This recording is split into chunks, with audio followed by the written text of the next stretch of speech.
My name is Layla. I am a 30-year-old office worker.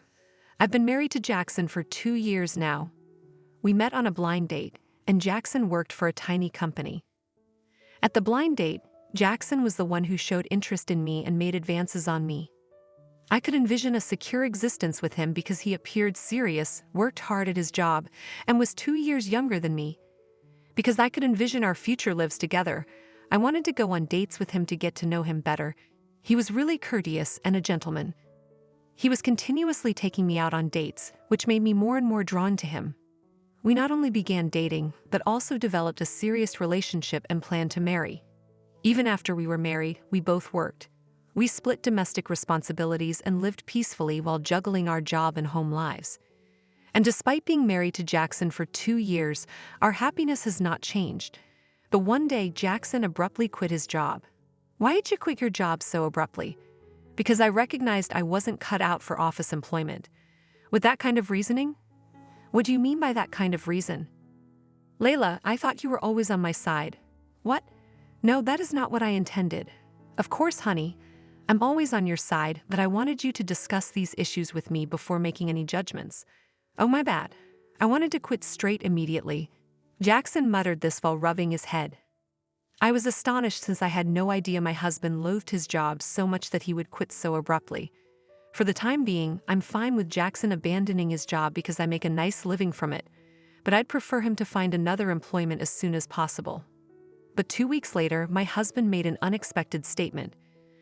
Hey, Layla, I'm planning to open a boba tea shop. What? Are you being serious right now, Jackson? The boba tea cost is low, and I can do it with a tiny tenant. Oh no, Jackson, have you ever worked in the food service industry, such as a cafe, restaurant, or cafeteria? No, I have no previous experience in the food service business. Then I don't think operating a boba tea shop is a good idea since I don't think you'll be successful or make any money. Why are you saying these things? Don't make any assumptions till I've tried. If you have previous experience working in the food service business, I understand your desire to open your own cafe, restaurant, or boba tea shop. However, opening a boba tea shop out of the blue does not seem like a good idea.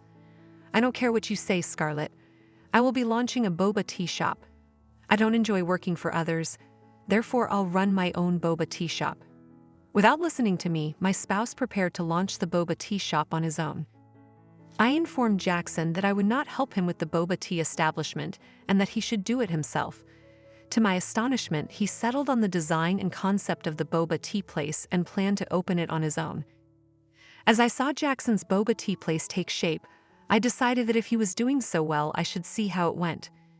Then my spouse created a boba tea place entirely on his own. The boba tea place offers a pleasant environment and its location is not awful. For a minute, I believed Jackson's boba tea place could be a thriving business. However, the idea of opening a boba tea shop is not so simple. In comparison to the past, the trend of drinking boba tea had faded. Jackson's boba tea drinks were purchased by a small group of boba tea enthusiasts. Regardless of the tendency, however, that is only a few. Furthermore, my spouse, who had no prior expertise in a restaurant or cafe, was extremely slow in preparing his boba tea beverages. So because Jackson takes his time, the ice in his boba tea will have melted by the time he serves it to his clients, resulting in a rather watery taste. As a result, Jackson has no regular clients who would return to drink his boba teas, has no buzz, and makes no profit. In the food service industry, it is common practice to expect to lose money the first year. So maybe this was unavoidable, but it was clear that Jackson's boba tea place would go out of business if things remained this way. So I urged my husband to give up early and close his boba tea place. Then my spouse adds, I just started this boba tea place, so I'm not going to quit anytime soon, in a furious tone. Scarlett, why would you say such things to demotivate me? He said this to me in an accusatory tone. When Jackson is in this mood, he refuses to change his mind and continues to abuse me bravely. But I couldn't give in to his suggestion. If we do nothing, we will not only continue to lose money, but our debt will grow. Don't you realize it's foolish to operate a boba tea shop without a plan? I believe you worked long enough at your boba tea shop to learn that lesson.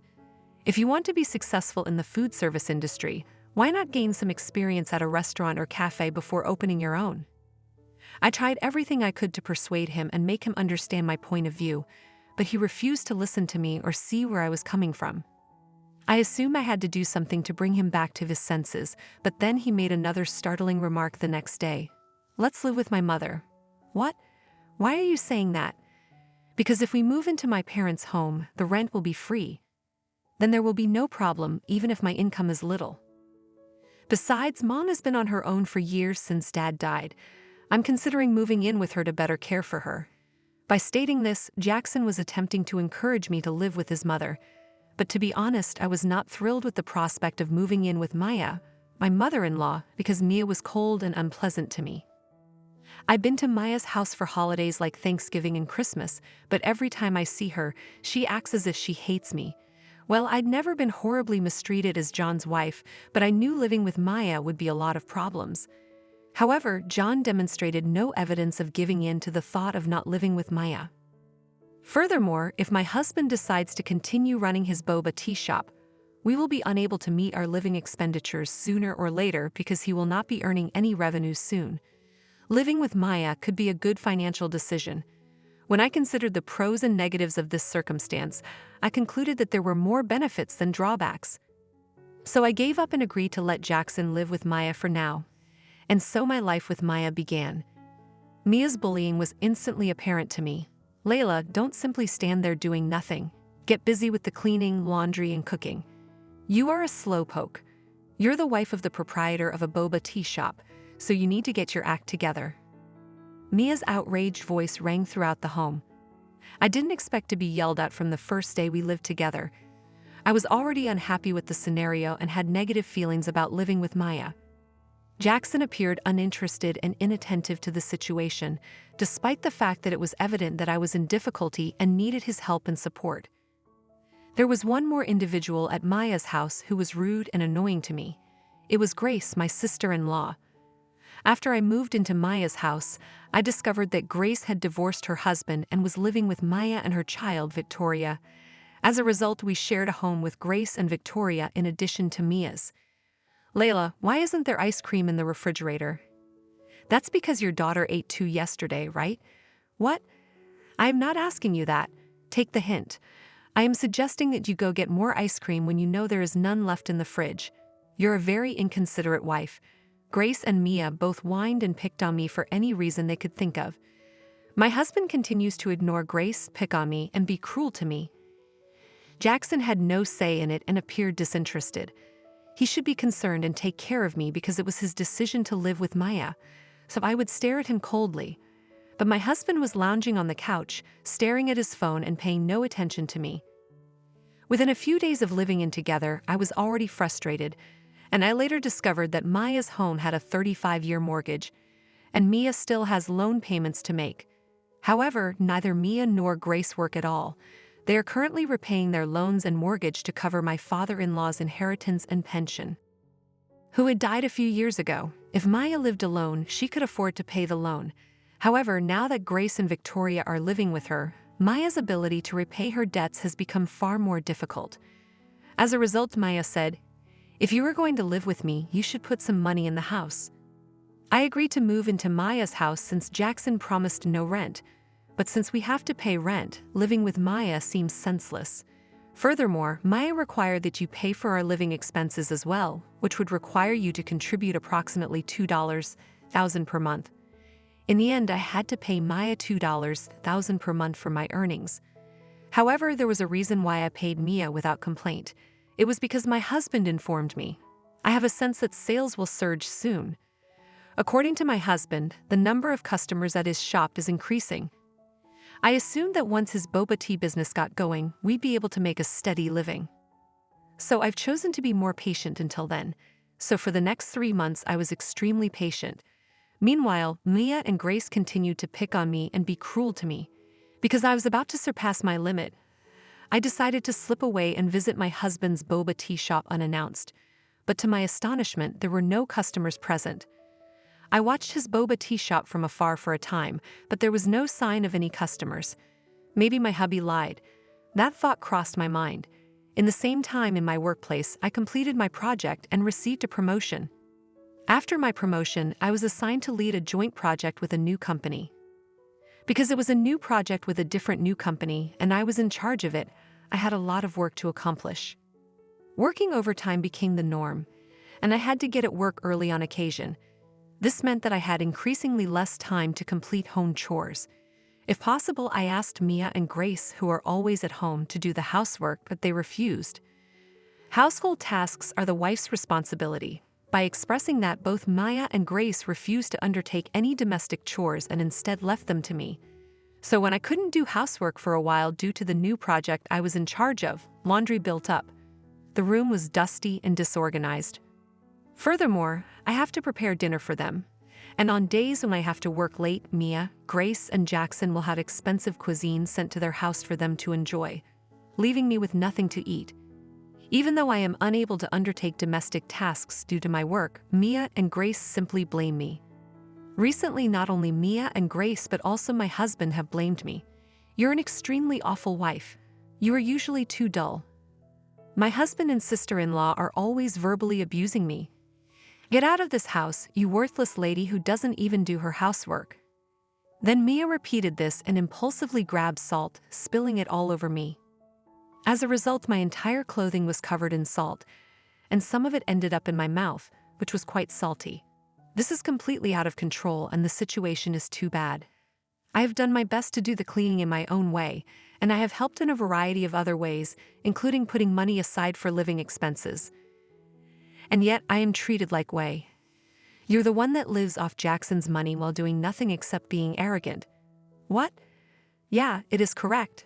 I'm not sure what you're doing not doing domestic duties when you just get a modest allowance from your employment.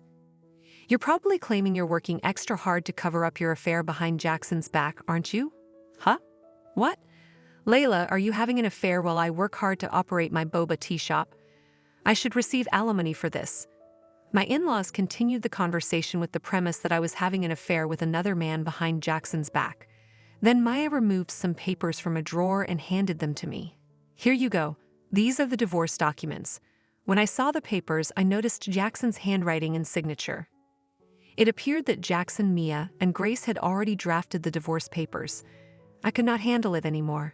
Why am I the one who works the hardest and gets pushed around so much? I am getting the hell out of this house. I took the divorce papers, filled out my name, and packed my possessions. As I proceeded to the front door with my luggage, my in-laws smiled as I left. "Oh, what a relief. We've got rid of the problem with this residence. You deserve to spend a lonely life by yourself." How could they be so bad? I regret that I worked so hard to provide a living for these individuals. I did not want to leave without saying anything back to them. I spoke to my in-laws in such a harsh tone. "Okay, this is it. You all should be grateful to me for taking care of you. I know you'll be in difficulty once I'm gone. I wish you the best." When I said this, my in-laws looked at me with wide eyes and created a fuss, but I disregarded them and left their home. I promptly filed for divorce, rented a single-person apartment, and proceeded to live a pleasant life on my own. Why haven't I done this earlier? I should have left the house immediately. Despite my regrets about my slow decision, I continued to live a serene and tranquil life after that. In addition, for some reason, Mia, my ex-mother-in-law, continued calling me after I left the house. Either she hadn't tortured me enough yet, or she had discovered the truth about her husband's income. I never bothered to figure out why. I chose not to answer Maya's phone calls, believing that if I continued to deal with her, I would most likely get into problems. I continued on with my life, and a year passed in the blink of an eye. Then I got a call from an unknown number. At first, I thought it was best not to answer, but then I realized it could be a call from a business partner or a business-related call.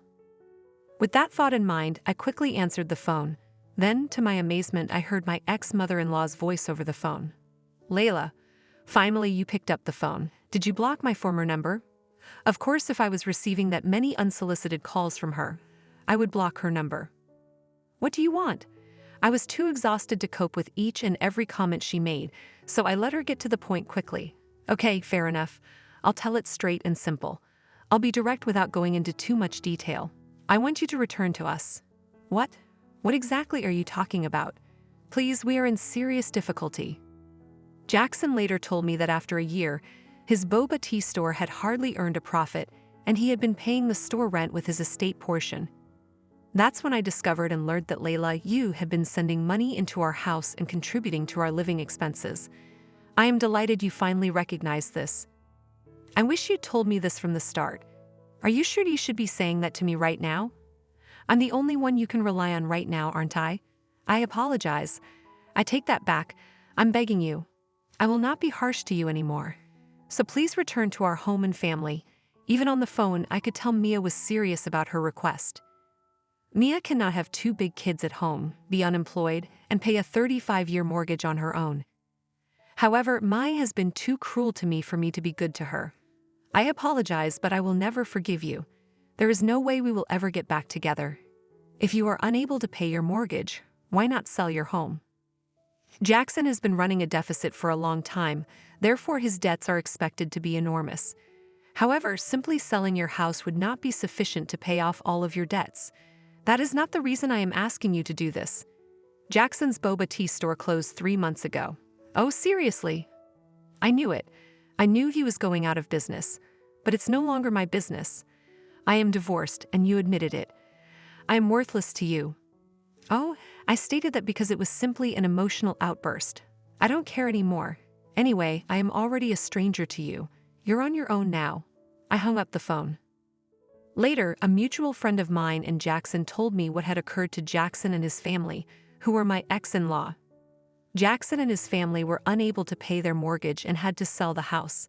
However, because it was sold for an unusually cheap price, they were still saddled with a significant amount of debt. Furthermore, because Jackson's boba tea store had been losing money and was heavily in debt, all of the ex-spouses are now working part-time jobs to pay off their debt. Meanwhile, I've been promoted at work and my salary has improved. Now I solely spend money on myself and live a tranquil, happy life. Jackson was a wild husband from the beginning, wasn't he? And to that, his sister Grace and mother Maya are the worst human beings. Scarlett did a good job putting up with such a wacky family. I'm delighted Jackson opened his boba tea store quickly. Scarlett cautioned Jackson that he should have gained some experience in the food service field before starting his own firm. Anyway, I'm relieved that John is feeling this right now. I hope Layla can continue to live a happy and tranquil life on her own.